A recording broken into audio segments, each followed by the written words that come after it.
गोटिए जंगल रहुथिला एक अंडा चोर काऊ। चढ़ई माने जेतेबेले घरे नथांती काऊ तांको घरु अंडा चोरी करी खाई दिए। आज मो अनेक खाइबा पाई जायछि, आउ किछि दिन मो बाहर को जिबिनी, मो अंडार खूब जत्न नेबी। से चढ़ई जेतेबेले घर को फेरिला निज अंडा को न देखि कांदिला। मो अंडा को किए नहीं गला, सकाळे तो एठी थिला। से चढ़ई अनेक जोर जोरे कांदुथिला। ता कांद सुई अन्य चढ़ई माने भी सेठाको चली आसिले। कोन हैला भौणी, एमिति कांदुछ कोन पई? मो अंडा सकाळे मो अंडा घरे थिला, फेरिबा परे देखुछि मो अंडा घरे नाही। निश्चय के मो अंडा को चोरी करी नी जाईछि। किछि दिन तळे पारर अंडा एमिति चोरी हेथिला, जानी होनी को चोर आम चढ़ई को अंडा चोरी करूछि। आज परठु समस्ते सावधान निज अंडा रख। आज मु कहा अंडा चोरी करीबी? अरे हाँ, मु शुणिछि 2 दिन तले मिठू अंडा देइछि, जाए आज ता घर अंडा चोरी करी खाए। कथा कौन काऊ एमिति मिठूर घर को काहे के अनै बसिछि? आम जंगल रे जे चढ़ई अंडा चोरी करूछि से काऊ नुह तो? मु तार पछा करी सब जानि परिबी। अरे वाह, ए मिठू पूरा 4टी अंडा देइछि। अंडा देखु देखु ही मो पाटी रे पानी आसीगला। आज ये सब अंडा मो पेट को जीव। अच्छा एमिति कथा, ए काऊ ताहले अंडा चोर? ये सब चढ़ई को अंडा चोरी करी खाए। आज मु ए काऊ को मिठूर अंडा चोरी करिबा को देबिनी। एमिति कहे चढ़ई पाखरु एक पत्थर आनी काऊर मुंड ऊपर को फिंगिला।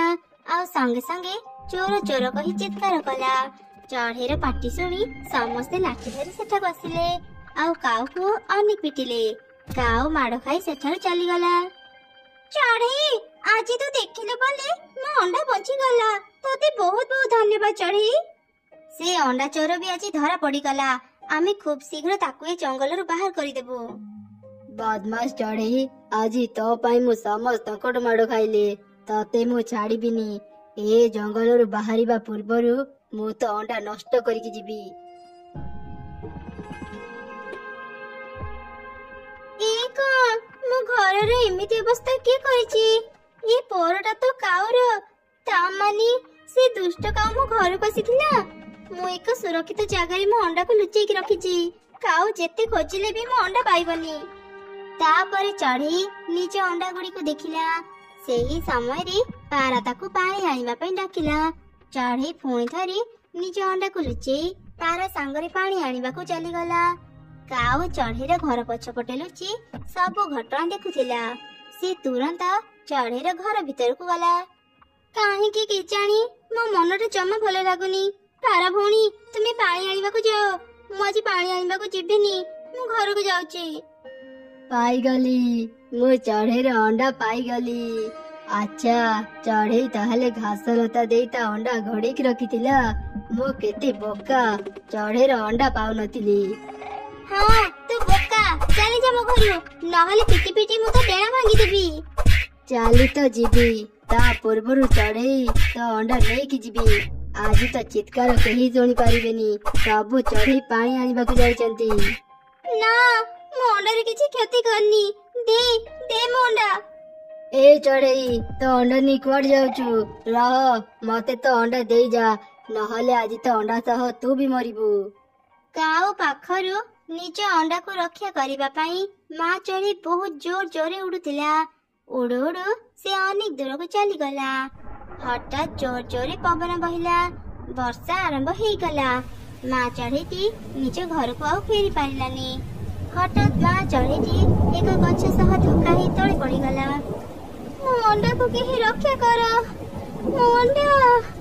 चढ़ई जो गछ सह धक्का हेला से गछ रे एक परी रहुथिला। मां चढ़ईर ए अवस्था देखि से ताको सहाय्य कला। आउ ताको एक सुरक्षित जगह को नहीं गला। मो अंडा काई? चढ़ई तो अंडा रे किछि क्षति हेनी। किए तुमे? मु एबे कोठी अछि? मु जणे परी, चिंता करनी चढ़ई, तू एक सुरक्षित जगह रे अछु। हेले चढ़ई एते झड़ वर्षा रे तो अंडा नहीं कोठी जाउथिलु? एबे तो अंडा फुटिबार समय, एई समय रे तो घर काहे की बाहरुथिलु? ମା ଚଢ଼େଇ ପରୀକୁ ସବୁ ଘଟଣା କହିଲା। ଆରେ ସେ କାଉଟା ତ ଅନେକ ଦୁଷ୍ଟ। ଚଢ଼େଇ ତୁ ଆଉ ତ ଘରକୁ ଯାନି, ତ ଅଣ୍ଡାରେ ଛୁଆ ବାହାରିବା ଯାଏ ତୁ ଏଇଠି ରହ। ଏଇଟା ଗୋଟେ ପଇଡ ଘର। ଏଇ ଘରେ ତୁ ତ ଅଣ୍ଡା ସହ ସୁରକ୍ଷିତ ରହିବୁ। ଏଇ ଘର ତତେ ସବୁ ବିପଦରୁ ରକ୍ଷା ବି କରିବ। ଏମିତି ସେଦିନ ପରଠାରୁ ଚଢ଼େଇ ତା ଅଣ୍ଡା ସହ ସେ ଘରେ ରହିଲା, ଆଉ ତା ଅଣ୍ଡାର ଯତ୍ନ ନେଲା। ମଝିରେ ମଝିରେ ପରି ଆସି ଚଢ଼େଇକୁ ଖାଇବା ଦେଇ ଯାଉଥିଲା। ଏମିତି ବେଶ କିଛି ଦିନ ବିତିଗଲା।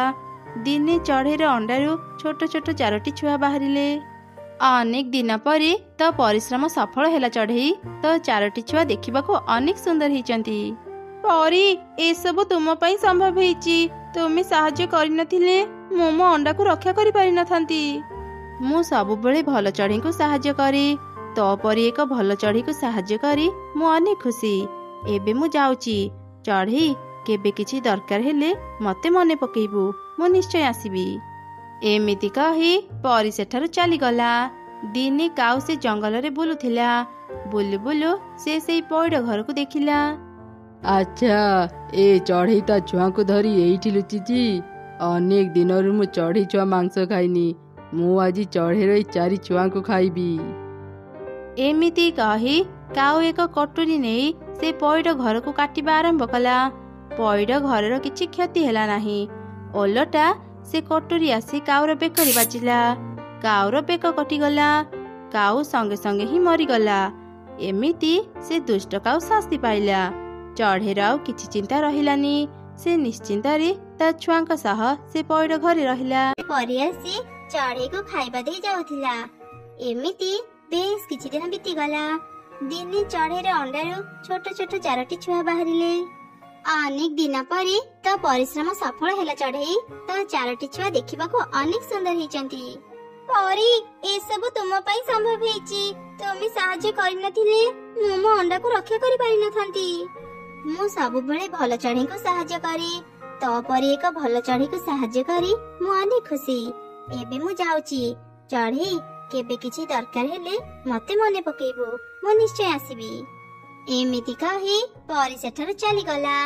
ଦିନେ କାଉ ସେ ଜଙ୍ଗଲରେ ବୁଲୁଥିଲା। ବୁଲୁ ବୁଲୁ ସେ ସେଇ ପଇଡ ଘରକୁ ଦେଖିଲା। ଆଚ୍ଛା, ଏ ଚଢ଼େଇ ତା ଛୁଆଙ୍କୁ ଧରି ଏଇଠି ଲୁଚିଛି। ଅନେକ ଦିନରୁ ମୁଁ ଚଢ଼େଇ ଛୁଆ ମାଂସ ଖାଇନି। ମୁଁ ଆଜି ଚଢ଼େଇର ଏଇ 4 ଛୁଆଙ୍କୁ ଖାଇବି।